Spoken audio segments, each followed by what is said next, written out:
Bam, son. This is Shoot It Straight, the podcast where life lessons don't come sugar-coated and excuses get benched. I'm Randy Black, podcast guy, professional question asker, and apparently the only one here who doesn't yell "Bam, son" in public. Well, we're working on that, Randy. I'm Jim Clayton, coach, mentor, motivator, and the guy who still thinks a whistle may be the best motivational tool known to man. Each week, we're taking what Jim's learned from the court, the drills, the discipline, the drive, and translating it into real-world success. That's right. This ain't just about basketball. It's about showing up when life presses full court. It's about pushing through when the clock's ticking down. If you're looking for fluff, well, you might just want to ride the bench. We're here to help you believe bigger, achieve louder, and motivate stronger. So buckle up, and whatever you do, keep shooting it straight. Bam, son!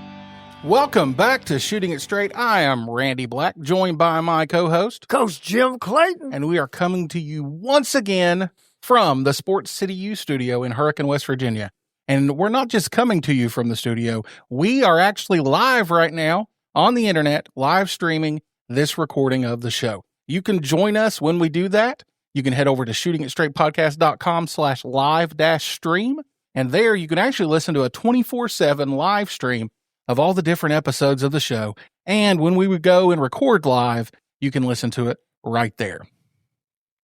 In our last episode, we started unpacking what resilience really looks like through powerful quotes from some truly inspiring people. And today, we're picking up right where we left off. We've got 5 more quotes that go deep into what it takes to keep going when things get hard. These aren't just words. They're hard-won truths from people who've been through the fire. You'll hear everything from ancient wisdom to modern grit, all reminding us that real strength comes from within, and sometimes from those moments when we feel like we've got nothing left. So, Jim, let's jump back in and keep going on this conversation about grit and look at our next quote. The next quote is a Japanese proverb that I came across. This is a traditional Japanese proverb. It reflects a cultural value deeply rooted in the samurai and the martial arts teachings of the people. It emphasizes persistence and emotional endurance.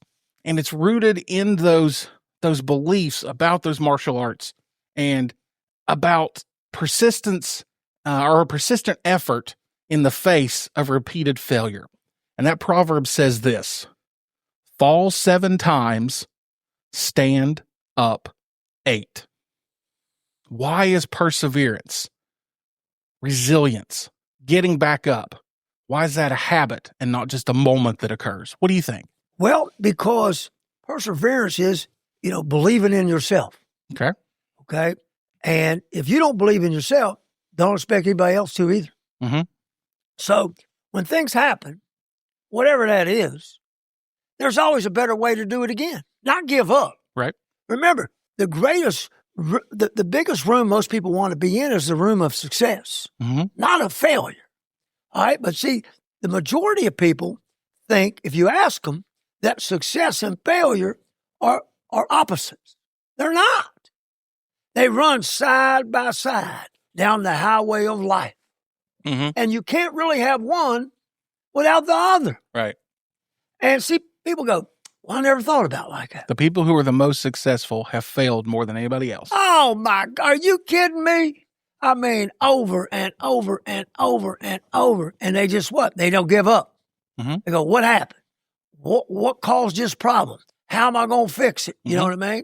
And how am I going to get it right back right now? What are we going to do? We're not going to wait a week, a month, a year to get. We're going to put it back on track right now. Mm-hmm.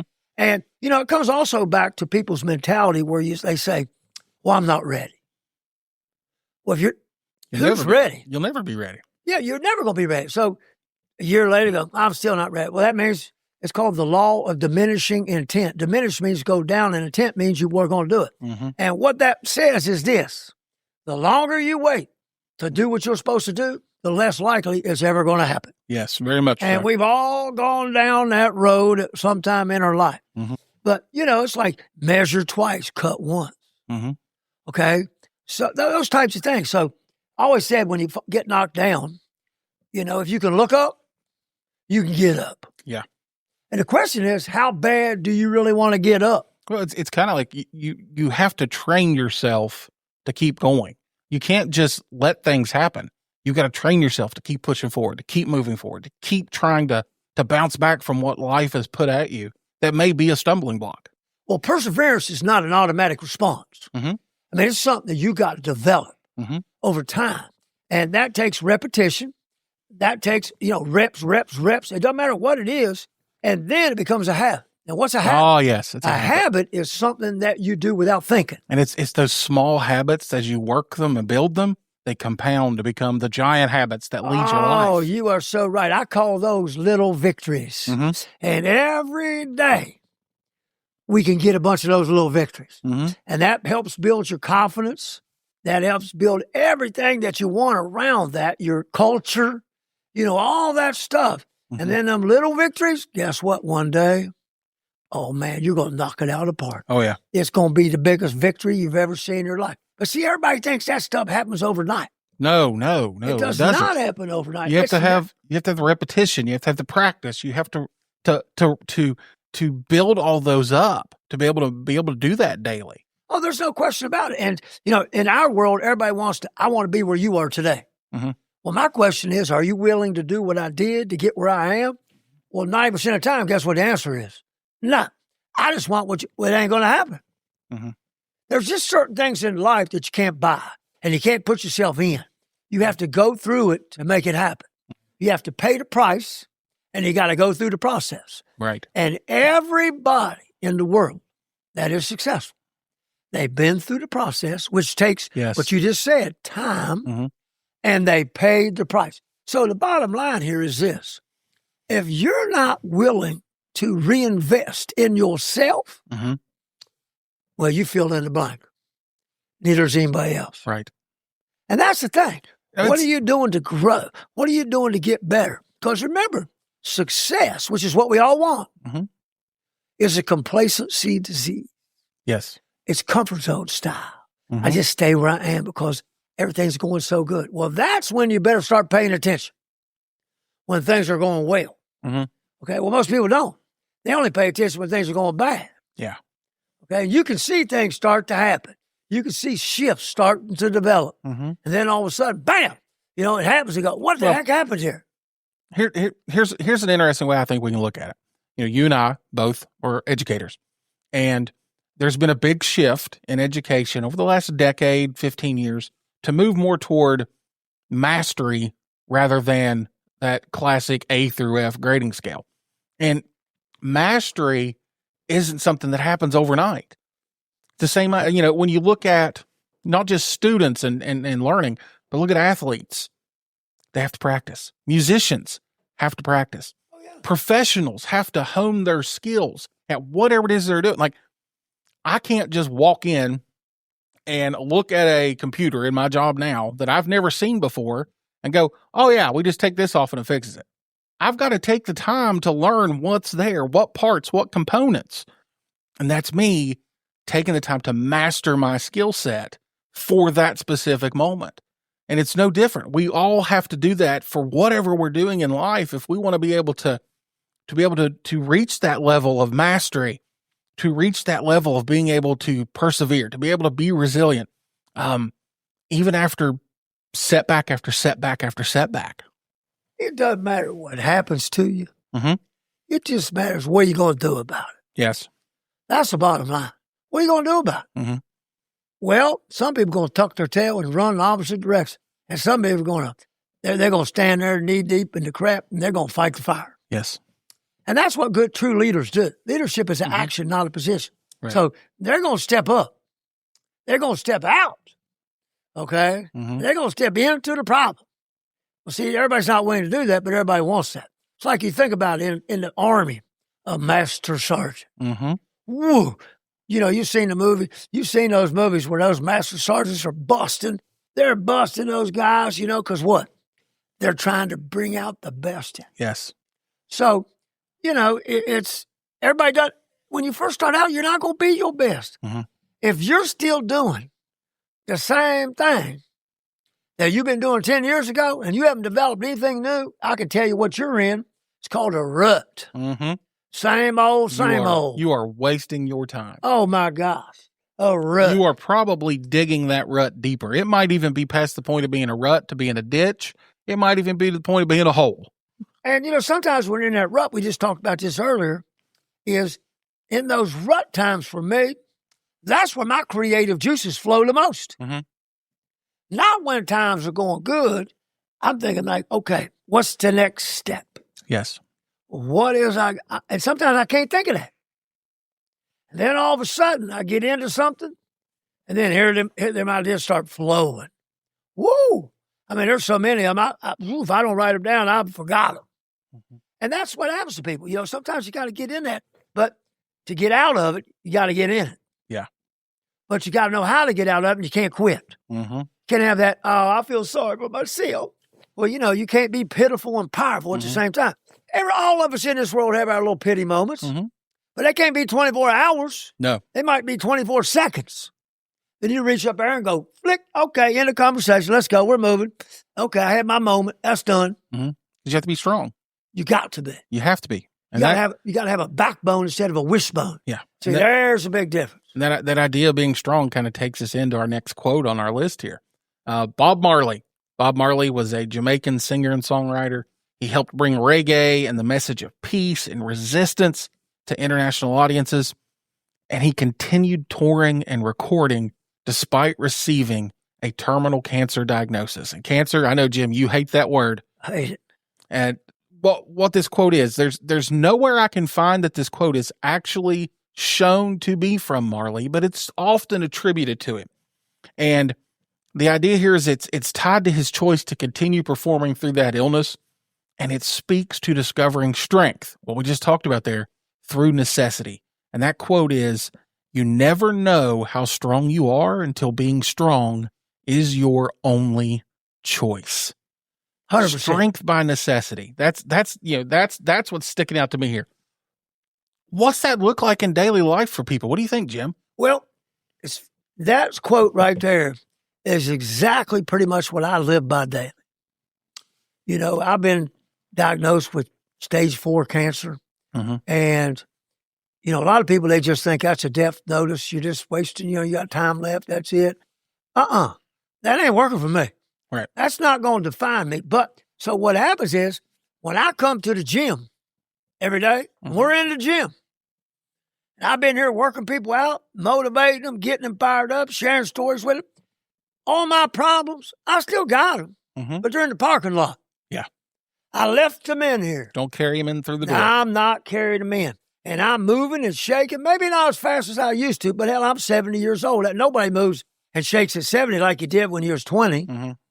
But I'm moving, and I'm putting one foot in front of the other, and I'm not even thinking about that. Now, my doctors have told me, they said, hey, coach, that has helped more than anything, that you're moving, that you're shaking, that you're active, that you're not sitting around, you know what I mean, feeling sorry for yourself. Well, it's the same thing. It's the same thing. You got to keep on going. All right. I got things to do, and I ain't got time to be waiting around. So, what I'm doing? I'm doing everything I can to fix this issue. Yes. And a lot of it, like I said, right there, mentally, it's a mindset. Being strong is a mindset. And you look at these guys, like look at a bodybuilder. At one time, he was a scrawny little skinny kid. Yeah. How did he get like that? Because he started working out. He started understanding the muscular system, how building muscles develop. And he kept doing it, and he kept doing it, or she kept doing it. And now you look at him and go, woo! Well, that didn't happen overnight. You can't buy it. That's a product of repetition. That's a product of discipline. That's a product of desire. That's a product that I'm not giving up. And you see, that's the thing. That's when the strong just keep getting stronger. And the flip side of that's the same thing. And the weak sometimes, guess what? They keep getting weaker. Yeah. And that's how I do it. I mean, that's just got to be and that's a mindset. And that's not something that's going to show up every day because I got that mindset. It's going to be there automatically. No, it's not there automatically. It's not. We talked about it. We talked about how that resilience isn't an innate skill. You have to learn it. You have to teach it.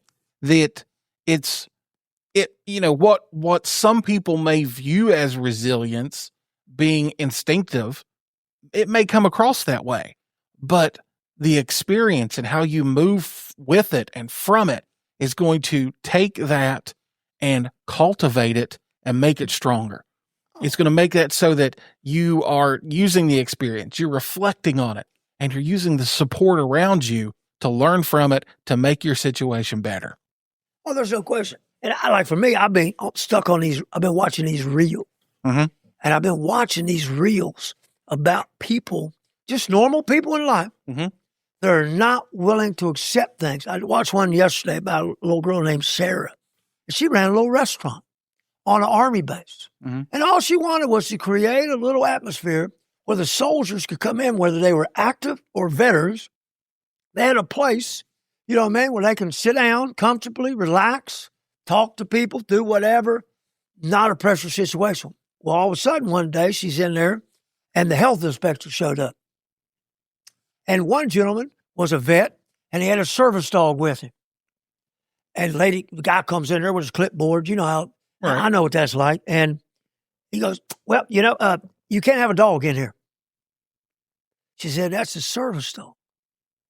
She says, well, you got to tell him to leave. We're going to shut you down. She says, that dog's not leaving. You are. About that time, the supervisor comes in. Okay? And he said, that's a veteran. That guy's fought for your freedom. And that's his service dog. I don't care if it's a service dog or no. I'm thinking to myself, oh, how's this going to play out? Well, all of a sudden, somebody was there filming that. They sent it to the general. All of a sudden, man, because it was right there at the base, on the outside of the base, 5 seconds. Here comes about 5 or 6 Humvees. They make a noise when they're coming down the road. Everybody's looking like, what's that noise? Here he comes in, dressed in his, to the tilt. And I'm thinking, oh, this is going to be good. And, so anyway, then the boss comes in, and he's talking to him and everything. The boss comes in and says, Sarah, I hate to say it, but you're going to be fired. She just looks at it, walks out. Now, she's fired for doing the right thing. That's what I'm watching. How is this going to play out? Because some people need to do the right thing. They don't have guts and courage or strength to do the right thing. They fall victim to the prey. And so he comes in, he says, gives her a letter. He says, you might just sit down when you read this.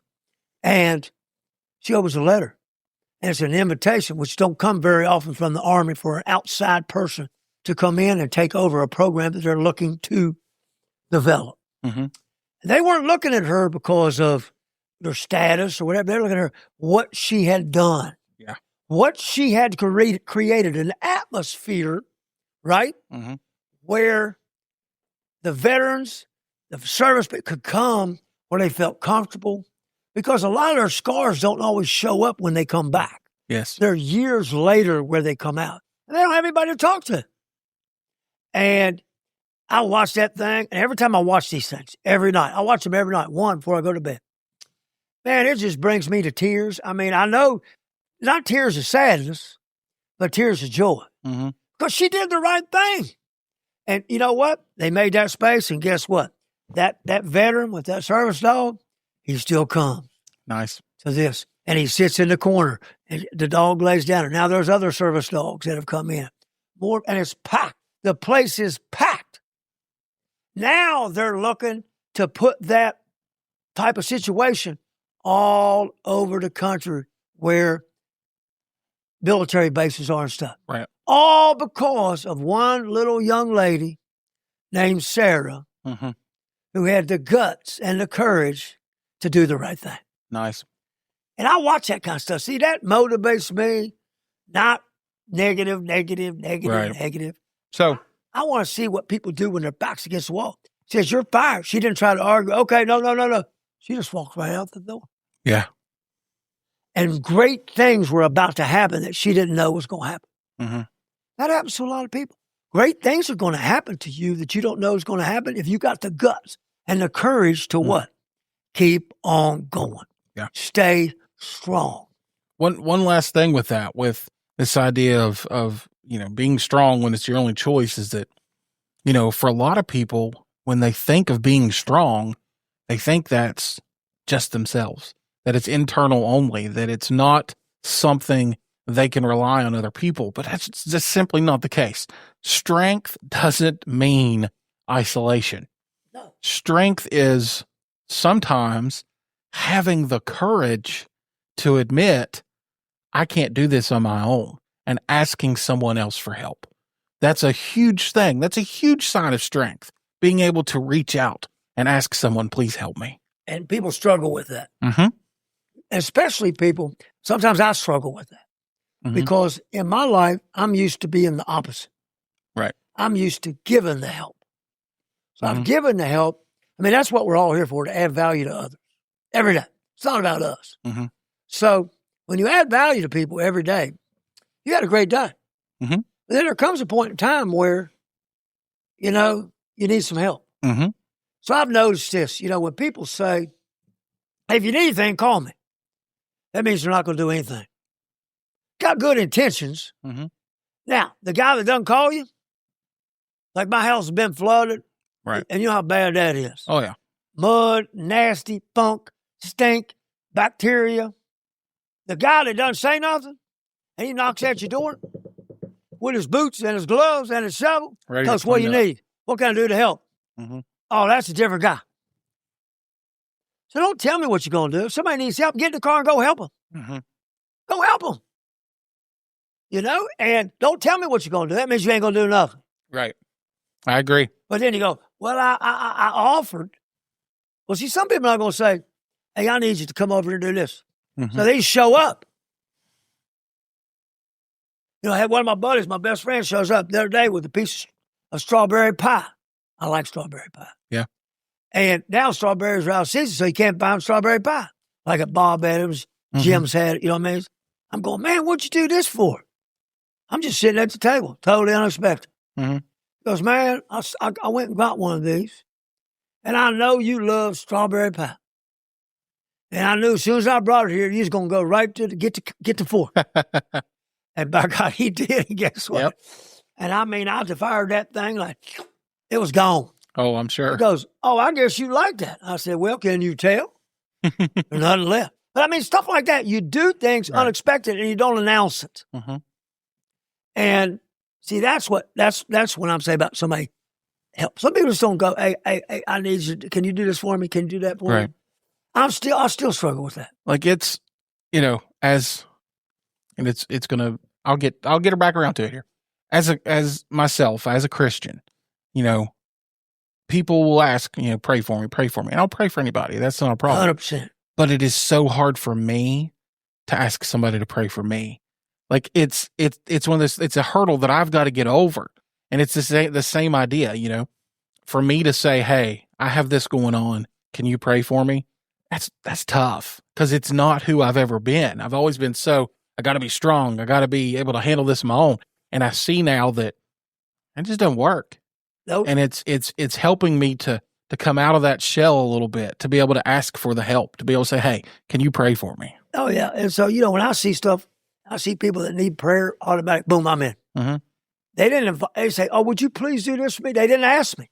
Mm-hmm. It's automatic response for me. Yeah. Lord, please put your blanket of health over these people. Look after them, care for them, know that they're in great hands, the best hands ever. I mean, whatever it is that you say, but I'm the same way you are about that. I'm not asking you to do it, but people will do it subconsciously. You don't even know it. Yes. You don't even know. Mm-hmm. And, it's just that never ceases to amaze me today. Right. How many people are behind the scenes and stuff that you have no idea that are pulling for you. Yeah. That are pulling for you. And I mean, that's the great thing about being an educator. Over the years, tens of thousands of people that we've educated, you don't know what they're thinking about you saying. Nope. And then all of a sudden they'll send something to you and you go, well, thanks so much for thinking of me. Yeah. They'll send you something back and say, I think about you every day, Coach. Mm-hmm. Every once in a while, I'll get one of those friend requests on Facebook, and it's from somebody that I had when they were in my class as a student. And, like The best one I ever got from a message from one of them was, when I was in your class, I didn't like you. And I said, okay. And they said, but I get it now. I understand what you were doing. You were trying to help us be ready for the future. And I said, okay. I said, I appreciate that. And it's a powerful thing when somebody comes back to you and says, you changed something in me. It feels so good that you helped guide them in a way that helped them in their life. Oh yeah. And you've got so many of those that you don't even know about. Yeah. But you look at some of them and you go, oh, I can see that. Mm-hmm. I can see it. Because, for me, when I look at people and I look at players or I look at students that I coach or whatever, or train, or where I'm speaking to a group, I don't look at you the way you are. Mm-hmm. Everybody sees that. I look at you the way you could be. Mm-hmm. And then it's my job to help you get on the right path where you can see the same vision I do.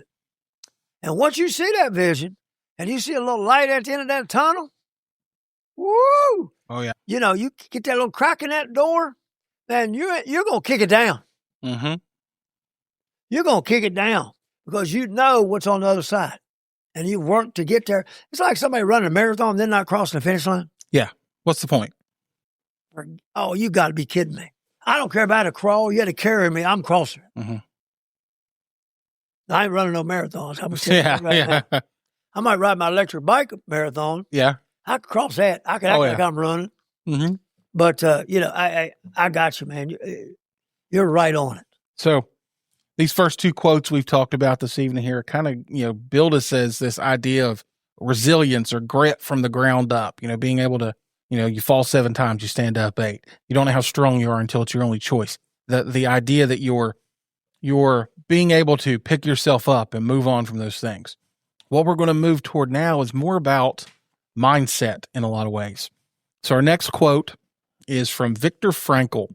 He was an Austrian neurologist, psychiatrist, and a Holocaust survivor. His big work was called Man's Search for Meaning. And it remains a very powerful study of finding purpose in suffering. And from that, Frankl believed that even in the worst suffering, people could find purpose by choosing how they responded. And here's the quote. When we are no longer able to change a situation, we are challenged to change ourselves. Ooh, I wow. like that one. So the idea here would be kind of like we can reframe the circumstance because it's out of our control. Would you agree? Oh, 100%. There are things that are out of your control. Mm-hmm. Can't do anything about it. But we spend all the time doing stuff we can't do anything about. Yeah. So I always had one of my favorite lines is, everybody wants to change their circumstances, but nobody wants to change themselves. Yeah. So one day I'm going to do a T-shirt. I've been wanting to do this T-shirt for 20 years. Mm-hmm. And it says on the shirt, no change, no change. Mm-hmm. Everybody gets that. It's perfect. It's so simple. No change. You got to be willing to change yourself because I can't change you. Mm-hmm. A kid has got discipline. I can't change them. Only you can change you. You can't change nobody else. Now, you can give them things, plant seeds, give them opportunities, put them in an environment, but still, ultimately, it comes down to them making the decision. Yeah. But see, the problem is, how many people are living in the past? Yeah. How many people are worried about, and what is it, 99% of things you worry about never happen anyway. Exactly. So we're in this past, we know what we should do. It's all about your perspective. I put a quote out on my story the other day. It says, we're addicted to tomorrow. I'll get that tomorrow. I'll start that program tomorrow. I'll work out tomorrow. I'll start eating healthy tomorrow. Mm-hmm. Okay? Well, the last time I checked, tomorrow's not a day. Right. And we're hooked on that tomorrow thing. Mm-hmm. I'm not interested about tomorrow. I'm interested about today. Tomorrow's not going to come for some people. Oh, it's true. Hate to say that. Mm-hmm. Today's the day. That's my motto. Mm-hmm. Today's the day. It's the only one we got. Exactly. And, I love that because that change, that word change, is a really hard pill for people to swallow. Yeah. Ooh, it's tough. But I taught at Huntington East, Mhm. and they shut that school down, and they combined Huntington Pony Express and Huntington East Highland. Mhm. So it was called the Huntington High Highlanders. Mhm. So when I went over there, when I shut that down, at that moment, I kind of had the best of both worlds. And I honestly thought I was going to retire there. Mhm. Then all of a sudden, out of the blue, I get a transfer note. Yeah. And they said, well, you got two choices. You can go to the middle school or high school. I said, I'm not going to middle school. So I went to Cabell Midland. Best thing that ever happened to me. Mm-hmm. Now, when it was happening, I didn't really like it. No. But when I got up there, they said, man, you're going to love it. So quiet. Mm-hmm. I said, yeah, right. Bunch of high school kids, 2,500 students at that time. Mm-hmm. And I got up there. So Mm-hmm. unbelievable. Now, those were a lot of country kids, Mm-hmm. FDA, man, future farmers of America, all that stuff. I'm a city guy. I told him, I said, man, the guys wearing their boots. They come to phys ed class in boots because that's the only 10 shoes I got. I said, well, if that's working for you, Big Daddy, that's working for me. Yep. Okay. Then when I got a chance, I said, what size shoe you wear? And I found out I get them some shoes because that time I was working for Nike. I Right. get them some shoes. Oh, they thought that was great because I never owned a pair of shoes. Mm-hmm. I said, what?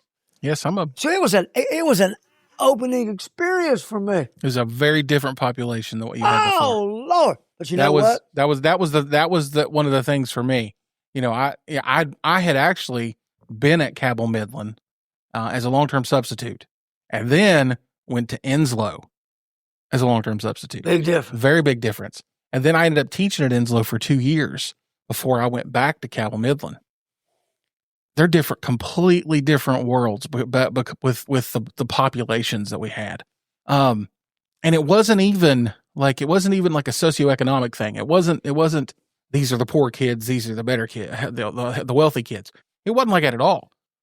No. At Cabell Midland, we had kids who were from that lower level of the socioeconomic scale. It's just different than what we saw in the kids who lived in Huntington. Total different. Very different populations. But no, don't get me wrong. I loved working at both places. I loved the kids at both places. Oh, I did too. But I'll give you a great story. One of my managers on my basketball team, his name's Michael Young. Mm-hmm. We had a nickname called Crash. He would look like Crash Holly. I love Crash. Looks just like this guy. And he was a wrestling guy. So all of a sudden, I said, Crash, you're not going to believe this, buddy, but I got a transfer. I'm going to Cabell Midland. Now, he's a Huntington High, true blue, all the way down the trip. He goes, oh, no. I said, I need a favor. I said, I got my stuff in my office up there. I need you to help me move. I'll be down at the Speedway, pick you up, 8 o'clock in the morning. So I drive down there, pick him up. He walks out of the Speedway. I about fell out. I couldn't believe it. I looked at him. Here he was. He had red. He had black. He had gray. I said, look at you. I said, what are you doing? He goes, well, Coach, if you're going to be a Cabell Midland tonight, I'm going to be one too. And he'd already dressed up and everything. I mean, he'd already made the change in his mind. Mm-hmm. And I'll never forget that long as I live, man. And it's just, I mean, he'd already made the change. Yeah. Because I'd made the change. Mm-hmm. And it ended up being one of the greatest years of my life teaching. Mm-hmm. And I would have never thought in a million years at that time that I would have been hooked on country music. Yeah. And I had a little boy in my car, driver's ed car, and he says, Coach, can we turn that channel over to country? I said, I'm not really a big country.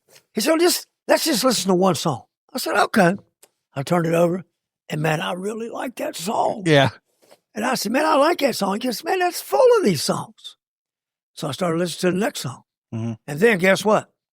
That's the only channel I put on. Yep. And I'm going, that boy, by asking me to do that young man, I did it. And I was willing to what? Compromise. I said, okay, let's listen. Now I go to Kenny Chesney concerts. Mm-hmm. I do all, I listen. It's the idea of growth, not suppression. We're not holding things back. We're allowing ourselves to grow. We're allowing ourselves to change by, and it doesn't even have to be like, with the quote here from Frankl, It's about the pain and what you're experiencing. But you can still find purpose through whatever that is. It could be pain. It could be just some form of adversity that's hit you, a change that's happened in life, rather than avoiding it. Because if you avoid it, you don't have the opportunity for the growth to occur. You don't have the opportunity. You are, by avoiding it, you are in a way making a change. But what are you learning from it? What are you gaining from it? Well, the thing about it is, it comes down to two things. Okay. Mm-hmm. Are you going to accidentally become good at something? Mm-hmm. Heard a guy get one time in an education seminar say this. Can't remember anything else he said, but I heard him say this, and I use it all the time. Success by chance or success by choice. Yes. And so I said to myself, ooh, I like that. So guess what? Anybody who goes through adverse times, okay, on the journey, on the process road to get to the top, they didn't get to the top accidentally. No. It was, big word here, intentional. Yes. You have to intentionally do it every day, no matter what. Whether you want to or not, you got to get it done. Mm-hmm. So you can't become great accidentally. Yes. You have to be intentional. And that takes time. Again, we're talking about this. Doesn't happen overnight. Effort, attitude, grit, grind, perseverance, discipline. Yes. All those intangibles, right? Mm-hmm. To get there. And you can't leave any of them out. Mm-hmm. And everybody's got there. Guess what? So now when you get there, guess what? You are in control. Yes. Not you have the power. Not out of control. Yes. I don't want to be WWOC, way out of control. I want to be in control. And guess what? You can be in control. Or you can be what? The opposite. Yeah. It's a choice. There it is. No change. Mm-hmm. No change. And that's what it comes down to. Mm-hmm. So next on our list, we get to Ralph Waldo Emerson. He was an American essayist, lecturer, and philosopher in the mid-19th century, and he was pretty much the leader of the transcendentalist movement that was taking place in the United States. And his writings emphasize self-reliance and the power of the individual. And this quote's often paraphrased, but the message captures what Emerson's transcendentalist belief in the inner strength and self-reliance was. And the quote from Ralph Waldo Emerson here is that what lies behind us and what lies before us are tiny matters compared to what lies within us. Woo! That's deep. So, we look at it as inner strength. The idea of inner strength. Where in the world does that come from? Where do we build that inner strength from? Personally, I think you build that from small victory. Okay. Successes. Mm-hmm. Your heart. Okay? People love it when you speak from your heart. Your heart is in it. Can you build that inner strength without being tested? No. I don't think so either. No. I think you have to be tested. You have to have the struggle. You have to be able to reflect on it. You have to have something in you personally that makes you realize, I've been pushed this way a little bit, and I got to find out if this is the way I really want to go. No question. And I tell my players this all the time, especially smaller players. It's not how big you are, bud. Mm-hmm. It's how big you play. Yes. And they look at me like, get out of my way. Because, see, that's the thing. You don't look at it. I mean, you've heard this, can't judge a book by its cover. Right. You can't judge. See, that's why I was telling you about those reels. I like it because people judge people all the time. Mm-hmm. They judge you by looking at you. You don't know anything about me. Okay? Have I ever done that before? I think everybody's been guilty of that before. Mm-hmm. I agree. But, that's because I didn't know any better. I didn't know. I was just a young little turkey. Mm-hmm. Thought I knew everything in the world, which I didn't know anything. And that's just a normal thing. But when you watch people, and you watch these people that take up for people, that somebody's done that to. Mm-hmm. Ooh, I like it because guess what? That's what he's talking about. is what's inside of you. Yes. And then, boy, you might be cool, calm, quiet, silent type, never says anything. And then this line comes out. It was roaring. Woo! I never saw that one coming. Yeah. Well, guess what? Didn't need to play that card till now. Mm-hmm. And you see, what's in you, all of us are stronger inside of us than we ever know. And you never really know that sometimes until you have to. Mm-hmm. So how do we help others kind of discover the idea of resilience and that inner strength they have? You know, how can we go about trying to help them to see you can do this? You have this in you. Oh, yeah. Well, I always say I work backwards. On it. Okay. Why are you in this situation? How'd you get in this situation? Mm-hmm. Okay. What caused it? Yeah. Okay. It's the idea of self-reflection. Yeah. Nobody ever self-reflects. Mm-hmm. They don't go back and look. Okay. And that's how I did. And that's how I learned. I go backwards and try to figure out the root cause. Mm-hmm. Okay. Here's how you got in this situation. Here's what's caused the problem. Now, let me show you the fix. It's not hard to do. Mm-hmm. But you're not going to be great at it the first time you do it. Nobody is. Right. Nobody who's a master of anything was great the first time they did it. Right. Oh, you should hear my first podcast. It was horrible. Well, no, I'm sure it wasn't. But it was pretty bad. I don't care what you do. It's never great the first time you do it. Right. And, again, unfortunately, like for me, I about didn't graduate from college. Had to take one class. Mm-hmm. Oh, number one phobia in America. Now, you're going to find this hard to believe right now as you listen to me, but public speaking. Uh-huh. Oh, God, I put that off. If I didn't get to take this class, I was going to flunk. Had to get up in front of people. And you watch students. You watch students in high school. If you put them in front of the class, man, they're just like, they freeze up. If they've got a paper in front of them, they're glued to it. If they've got a screen in front of them, they're glued to it. Yep. They try to put every bit of information they can on the screen if it's up that they're doing digitally and just read it. They can't, they don't know how to just it's to not speak. They can't. They just don't know how. They don't know how. We haven't taught them. Well, I did that class. And when that class was over, I could have kicked myself a million times in the... Yeah. Why did I place that on me that I couldn't do it? Mm-hmm. I had the most fun ever. Oh, yeah. I remember now, does that mean that my heart don't pound a little bit when I get ready to do a speaking? Oh, it does. I'm sure. Oh, I'm excited. And, when you're trying to get people through this, excitement goes a long way. Mm-hmm. I always say enthusiasm is caught, it's not taught. Yeah. So that's kind of enthusiasm is like culture. So when you look at that, how do you get them to do it? You put them in an environment where they can see success. Mm-hmm. And it's okay if they mess up.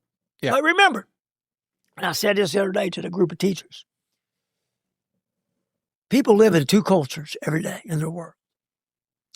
I don't care whether you work for a job, mm-hmm. whether you're a teacher, whether you're a coach. I don't care whatever it is. You live in two cultures. You live in a growth culture where it's okay to learn, grow. You might make some mistakes, mm-hmm. but you don't make the same mistake twice. Right. That's a choice. Or you live in a punishment environment where every time you mess up, player messes up, sit down, come out of the game. Mm-hmm. That ain't going to build confidence. It's not going to teach them anything. Nothing. Every time, and school's worst because if you flunk, man, you're terrible. Mm-hmm. Well, last time I checked, when you go to get your job interviews, and successful people have done this, mm-hmm. they don't ask you what you made on your SAT. Not usually. They don't ask you what you made in English class in 10th grade. They don't ask those questions. They're interested in who? You. Mm-hmm. That's the key. But we put all this emphasis. It's like, for example, I heard this the other day, and I don't know if it's true. You'll be the one to tell me. They don't let kids flunk anymore. Well, they will. They just make it really easy for them to recover their credit. Yeah, recover. So I flunked geometry one time. Yeah, you told us about it. And I had to go to summer school, which guess what? That wasn't really working. I'm sure it was not enjoyable. To take the subject that I hated the most. And you know what happened? Long story short, I passed the class, and that teacher that I had, mm-hmm. became my favorite teacher ever. And she's the number one reason why I went into teaching. Awesome. Now, how do you go, I'm flunking something. But you know what I did when I left out there? She goes, I'm so proud of you. I said, thank you very much. I said, but you know what? She said, what? I said, I still hate this class. And she laughed. She goes, I don't care if you hated it, but the way she's one special, unique young lady who was about total opposite of me. And, back in the day, you think about this. I was an athlete, and they always thought guys that played in the bands, stuff like that, had a band. Man, I was the dumbest person ever in the world. Think that. I told a band director down in Kentucky Tuesday, I said, man, the one thing I regret in life is I didn't learn how to play a musical instrument. Yeah. And I told him the story about they used to have that thing called drums across the tri-state. I don't know if they still do it at the they do a much smaller, much scaled back version. Big. Yeah, it was huge. So I was in my facility in Huntington, and we were closing up. It was hot as crap. 5 o'clock sun was cooking on that out there. And I heard this. I'm going like, what the world is that? And I walked out and looked out my door. There was 10 drummers standing on a curb. Mm-hmm. The heat was smoking on them. They're going, pop, pop. They were all in sync, all 10 of them. Mm-hmm. And the coach was across the street sitting like this, watching. So finally, I had to go ask the coach, Coach, what's going on?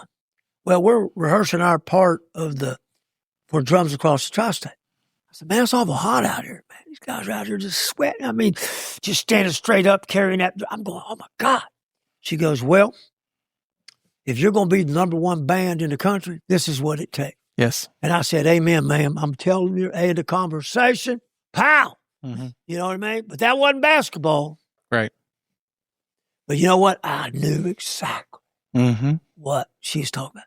And so I'd go down when I was in high school. Mr. Tweel used to be the band director in the 1980s. I'd go down there. He'd let me sit in, play the drums a little bit. I'd go to a football game. I'd go over into the band where they'd be at the end of the stadium, I'm thinking to myself, when I was in high school, there ain't no way in America you get me to do that. But you know what? I got smarter because I was stupid.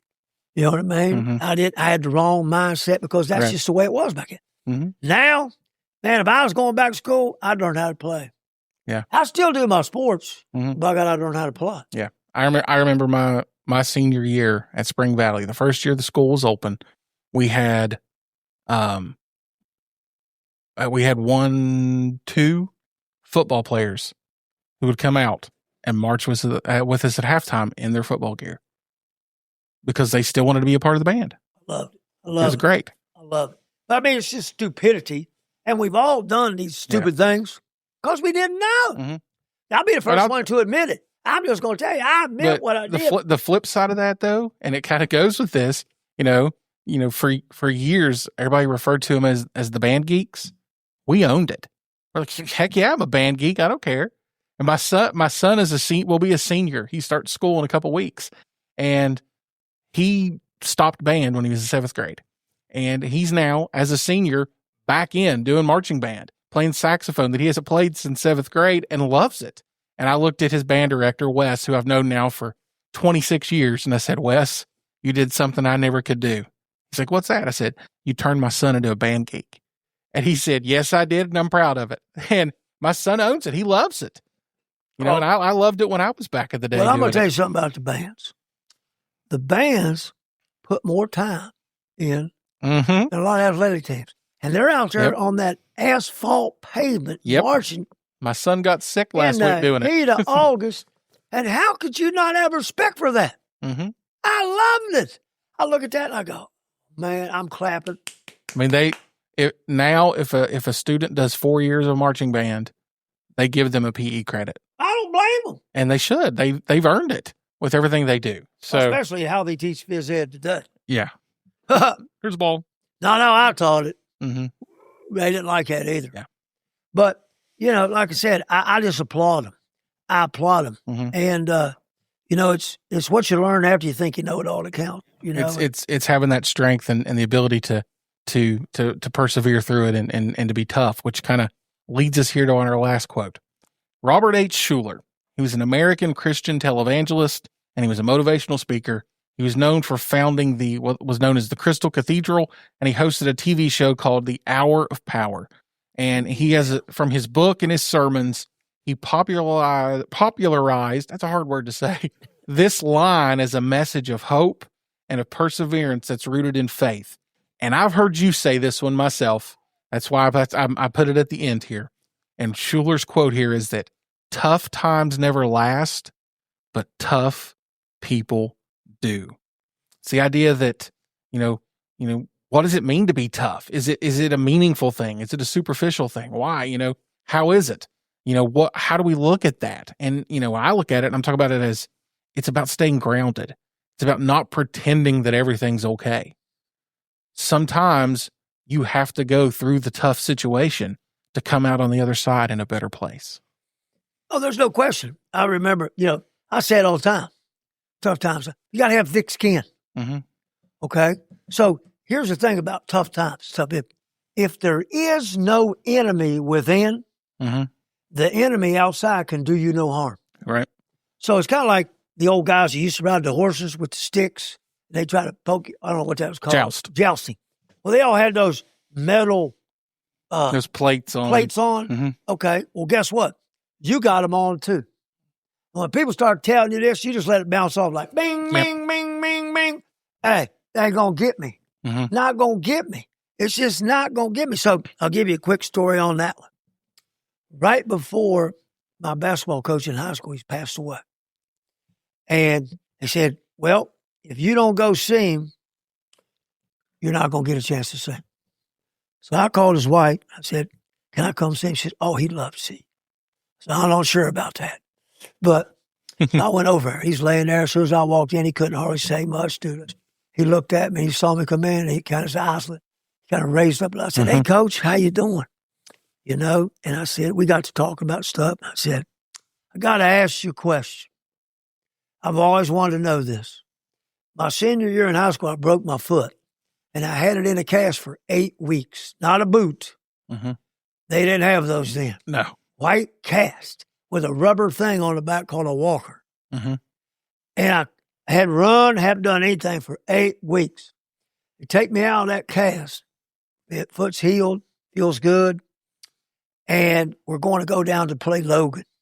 At Logan. Big rival. Mm-hmm. Huge rival. He says, I'm going to put you in. I'm going to start you.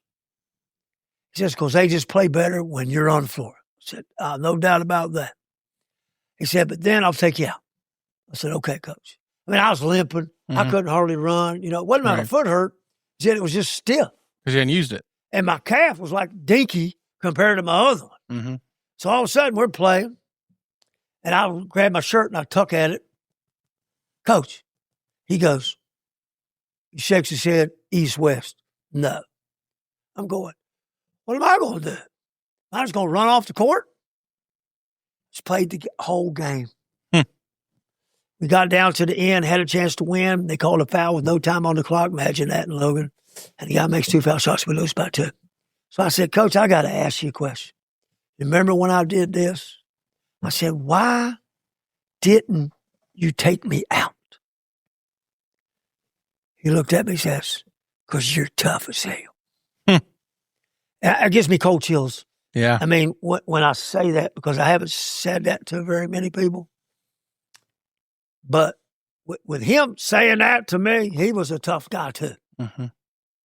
Coming from him on the last couple of days of his life, now I know. Right. Now I know. Yep. Did it hurt like heck? Heck yeah, it did. Mm-hmm. Did I get on through it? Heck yeah, I did. Yep. Okay. So again, it doesn't matter. Tough times don't last. Tough people do. Mm-hmm. But see, sometimes we just give up too easy. Yeah, it's even with the idea of being tough with this is that, at times you have to be vulnerable too, though. Oh yeah, you have to, because if you're open, you can actually become more resilient. If you're open to allowing that vulnerability to show itself and show that, yeah, I'm tough and I can make it through this, but sometimes Sometimes there's a crack in the armor. Sometimes I'm not as strong as it looks. And it's not that you're denying your toughness. You're showing your perseverance. You're showing your ability to move through it. You know what I call that? A lesson. Mm-hmm. That's a lesson in life. And lessons like that in life are blessings. Yes. They are blessings. Definitely. And some people don't look at it like that. Mm-hmm. And I'm not sure I ever did either till I got older and started reading and doing things I wish I'd have done. But see, that stuff wasn't available because we didn't have that stuff available. That stuff that I'm talking about wasn't in an encyclopedia. Yeah. We didn't, I mean, even up until I was a teenager, we didn't have that instant access to information that we have today. And that is phenomenal. Mm-hmm. And kids today know how to get it. And so, I spend in my lane where that's what I do. I'm not going outside my lane over here, not anymore. I know my path. Yes. And now it's got a lot of curves in it because I got a lot of things to go. But, I don't care. I don't care. It's just, can you stick with something? See, everybody has that give up mentality. Yeah. It's too easy to quit. It is. And if you quit once, it makes it easier the second time. Mm-hmm. Then that makes it easier the third time. And then you're just quitting everything. When the going gets bad, when the crap hits the fan, some people run and some people stay. Yeah. Okay? I don't know if you ever seen that movie with Al Pacino called Scent of a Woman, mm-hmm. where they tried to frame that little guy, Charlie. Yep. And he went to battle for him. Oh, he got an Oscar for that. He did. For that stage speech. It was awesome. Oh, what kind of are you producing here? I mean, I had the whole thing down to a science. Yeah. And, that boy right here is going to make you proud one day. But what are you doing? Oh, you selling him out to hang out with this guy who's a liar, a thief, a cheat, and you're oh, man, I just get fired up when I see awesome. that. So, and, like I said, that quote is one of my favorite ones of all time. Yes. That's why it was originally number 9 on the list. I moved it to 10, because I wanted to close out that one. But, we've taken the time. We've looked at these great quotes here on these last 2 episodes. But now we've reached that point in the show where our own Coach Clayton is going to share his wisdom of the week. Now it's time for Jimmy's Wisdom of the Week. This is where Jimmy shares one of his famous Jimmyisms to inspire the listener. Okay, Jim, so you gave me a piece of paper downstairs before we came up here, and it had a quote on it you wanted to use for the wisdom of the week. And it says that sometimes when you're in a dark place, you think you've been buried, but actually you've been planted. Break that down for us. Okay, so sometimes when you're in the dark, you think, man, it's closing in on me. Okay, you're coming in. Well, guess what? We're going to go outside this door right now. Mm-hmm. Guess what it is? It's dark. Yep. Well, guess what's going to happen about 7 o'clock tomorrow morning? It's going to get light. It's going to get light. But you see, we're not thinking about that. We're stuck in the rut. Yeah. Okay, but what a lot of people don't realize is it's like parachute. When you jump, when your parachute comes out, you ever watch, you go up. Yep. But when you actually jump out of the plane, before the parachute comes up, you don't go up. No. You go what? You're going down. Okay. Well, that's the same thing with when you're planted. When you plant a seed in the ground, all the action, the foundation of that plant begins where nobody can see it. Mm-hmm. And then all of a sudden, boop, something little pops out of the earth. Oh, sunlight. And then that thing what? Starts to grow. Oh, my gosh. Mm-hmm. And you can use an example of a tree. Mm-hmm. Look at where they get planted, and then look at them 20 or 30 years later. Mm-hmm. Okay? So it's a mindset. Yep. You can feel like everything's closing in on you. Mm-hmm. But the old deal is, what are you going to do about it? Let it? Exactly. Or are you going to come with a different mindset, attitude? So, again, just don't think about when things are going tough. There's always hope, optimism, yes. not negativity. Mm-hmm. Hope's not a strategy, but it lets you know that there could be a good side to it. Exactly. Now, it's up to you to make that happen. Yes, it is. So you can feel like, oh, man, throwing the dirt in on me. Oh, yeah, but I ain't ready to go. Hold on. You're kicking that out there, and you come flying out there like, oh, my gosh. Yeah. See, and that's what that means to me. I mean, it's just like I said, a plant to grow takes time. And guess what? So do you. Yes. So do you. It takes time. And you have to also look at it as, if you're the same person you were a decade ago, you ain't grown. You haven't grown at all. You're stagnant. You haven't grown. You're that tree that got to be 7 feet tall and never moved above it. And you may not even be putting out leaves that are good at this time because you stopped growing. And a lot of that is where we have learned, or we learn to put limitations on ourselves. We're our own worst enemy. Yes, we are. Definitely. And I always tell people all the time this: no one's more qualified to be you than you. So be you. Awesome. Step out. You were born to step out. You were not born to blend in unless you're hunting. I'll let you. But you see, the world doesn't need any more copies. They need originals. Exactly.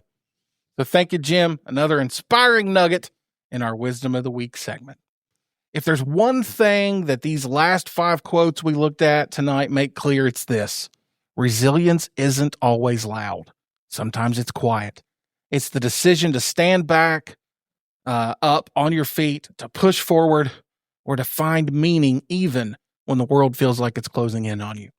Whether it's a proverb about persistence, Marley's call to find strength in necessity, or Frankl's insight on changing ourselves, each of these quotes invites us to reflect and maybe even reframe how we see our own struggles. These aren't just lessons from history. They are fuel for today. So here's your challenge, listeners. Think about where you're being stretched right now. Is it in your work, your relationship, your faith? What's one quote from today's episode that spoke directly into your situation? We want to hear about it.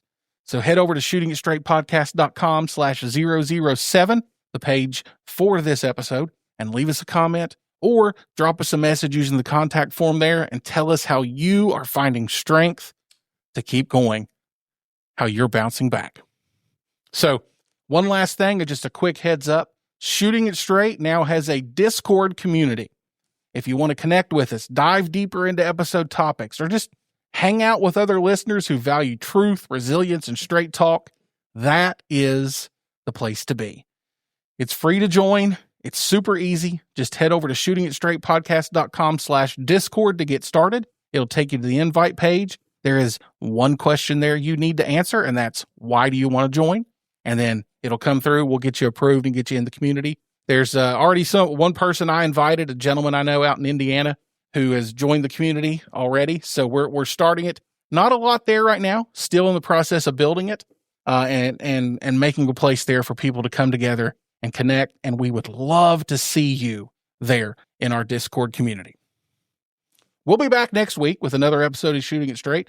In that episode, we'll be taking some scriptures from the Bible that relate back to the idea of resilience. We're going to break them down, and we're going to see what we can learn from the Word of God on the topic of resilience.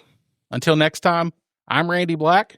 I'm Coach Jim Clayton. And we hope that you have an amazing week and come back and join us on the next episode. If you've enjoyed today's episode, make sure to subscribe, share it with someone who needs a boost, and follow us online at shootingitstraightpodcast.com. That's where you'll find every episode, updates, and more. The great ones don't just start strong, they finish strong. So no matter where you are in your game, stay locked in, stay faithful, and remember, keep shooting it straight. Bam, son!